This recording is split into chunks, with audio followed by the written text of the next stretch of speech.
She stood at the center of one of reality television's most volatile storylines, and by the time the cameras finally stopped rolling on her personal life, almost nothing was as it appeared to be on screen. For years, audiences watched her spar, laugh, and hustle her way through dusty storage units, believing they were witnessing a real romance unfold in real time. They had no idea that the relationship they were rooting for had already quietly ended, hidden behind editing and silence, while the woman at the heart of it carried burdens far heavier than any locker she ever bid on. This is the story of what happens when a person's private unraveling plays out in the background of a hit show, invisible to millions of people who thought they knew her. Brandi Planti didn't arrive on Storage Wars looking for fame. She arrived as one half of a scrappy, unpredictable duo, paired with her then-partner Jared Schultz under the nickname the Young Guns. The label was meant to poke fun at their inexperience, a wink to the fact that they were newer, hungrier, and far less polished than the show's veteran bidders. But it quickly became clear that Brandi brought something the show hadn't fully accounted for. She was sharp, unfiltered, and impossible to look away from, not because she performed for the cameras, but because she simply refused to. While other bidders postured and puffed themselves up for effect, throwing out exaggerated reactions for the sake of the storyline, Brandi rolled her eyes at bad decisions, called out nonsense when she saw it, and let her genuine reactions carry the scenes. That authenticity became her signature, and it's a large part of why she outlasted so many of her competitors in the court of public opinion, long after other cast members had faded from relevance. Her dynamic with Jared was the engine of their storyline, and it worked precisely because it felt so real. The two ran a thrift and liquidation store together off-camera, which meant their partnership wasn't just a television arrangement, it was an actual business relationship layered on top of a romantic one. That combination made for compelling television, tension over unit prices bleeding into tension over the relationship itself, arguments about strategy sounding suspiciously like arguments about trust. Viewers ate it up, debating in forums and comment sections whether the two would make it, whether the bickering was real affection or a slow unraveling happening right in front of them. What almost none of them knew was that the unraveling had already happened, years before the episodes documenting their relationship even aired. The show had, in effect, been airing a memory of something that no longer existed. In 2020, Brandi made a revelation that reframed everything fans thought they understood about her time on the show. She confirmed that she and Jared had actually separated back in 2018, even though the two continued filming together for a significant stretch afterward. For audiences who had spent seasons invested in their will-they-won't-they energy, the news landed like a quiet earthquake.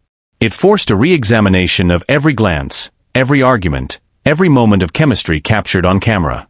Reality television has always blurred the line between authentic emotion and constructed narrative, but few revelations exposed the gap as starkly as this one did. Brandi had been performing a version of stability that no longer existed in her actual life, and she'd been doing it in front of millions of viewers, smiling through segments that were filmed long after the relationship they depicted had already ended in private. It raises an uncomfortable question that reality television rarely wants its audience to ask. How much of what we watch is actually happening, and how much is simply the residue of something that already happened, repackaged for entertainment? Brandi's situation wasn't unique to Storage Wars, but it was a particularly clear example of how these shows can keep a version of a person's life alive on screen long after that version has stopped being true off-screen. The fallout from that hidden breakup didn't end with an awkward revelation. In 2021, the situation took a far more serious turn when Jared was charged with misdemeanor domestic violence following an altercation with Brandi at a bar in Orange County.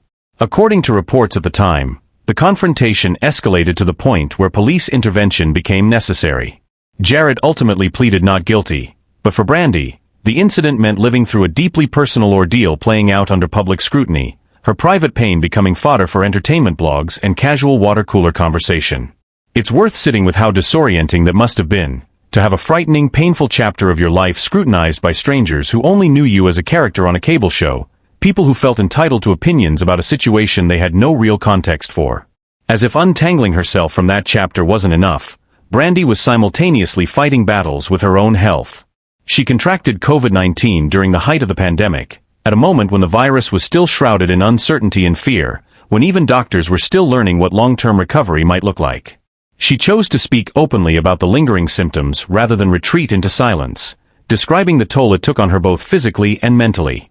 That kind of transparency isn't easy for anyone, let alone someone already navigating public scrutiny over her personal relationships.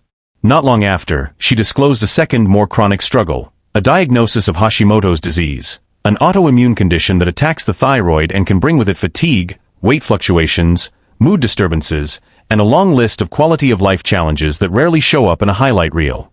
For many people facing that combination of circumstances, a very public breakup, a domestic violence case involving a former partner, a bout with COVID, and a chronic illness diagnosis, retreating from public life would have been the understandable choice.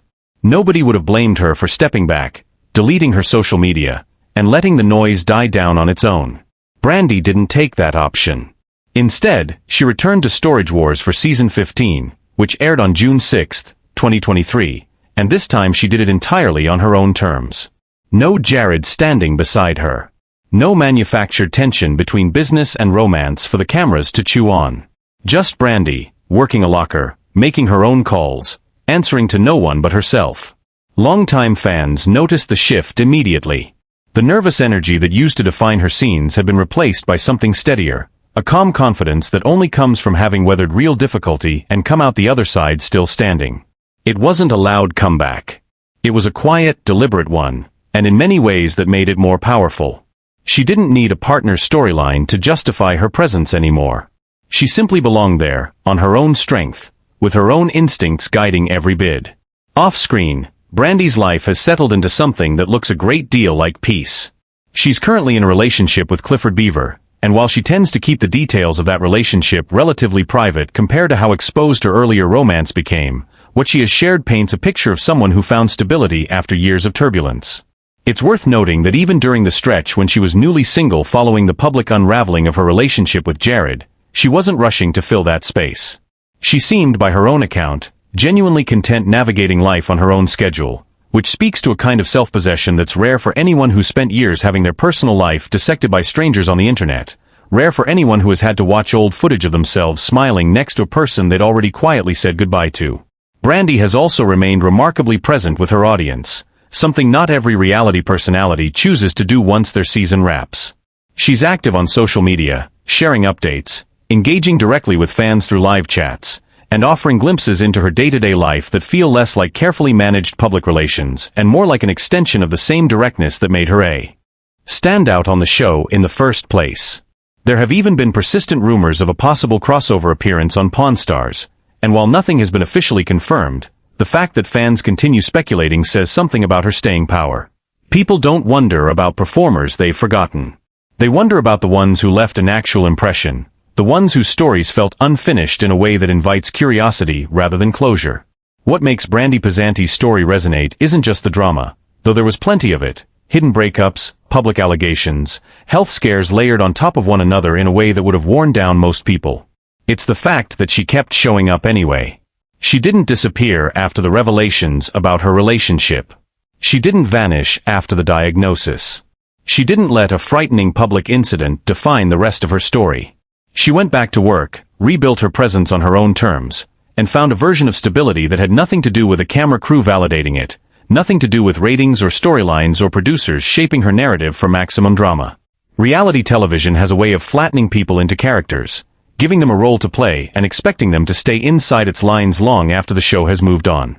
Audiences get comfortable with a version of someone, frozen in a particular season, a particular storyline, a particular relationship, and it becomes easy to forget that the real person kept living, kept changing, kept facing challenges that never made it into the edit. Brandy Pisanti's Real story pushes back against that flattening in a way that feels almost quietly defiant. Behind the persona audiences thought they knew was a woman quietly absorbing blow after blow, a broken relationship she carried alone on screen for longer than anyone realized, a frightening public incident, a pandemic-era illness, and a chronic disease that doesn't care about ratings or air dates. And through all of it, she kept choosing to show up as herself, unscripted and unwilling to disappear, unwilling to let any single hardship become the final word on who she was. That's the part of her story that rarely makes it into a highlight reel, the resilience that exists in the space between episodes, in the years fans don't see, in the quiet mornings and hard conversations that never once made it onto a television screen. Brandy didn't just survive her time on Storage Wars. She survived what came after it, and she did it without asking anyone's permission to be exactly who she is.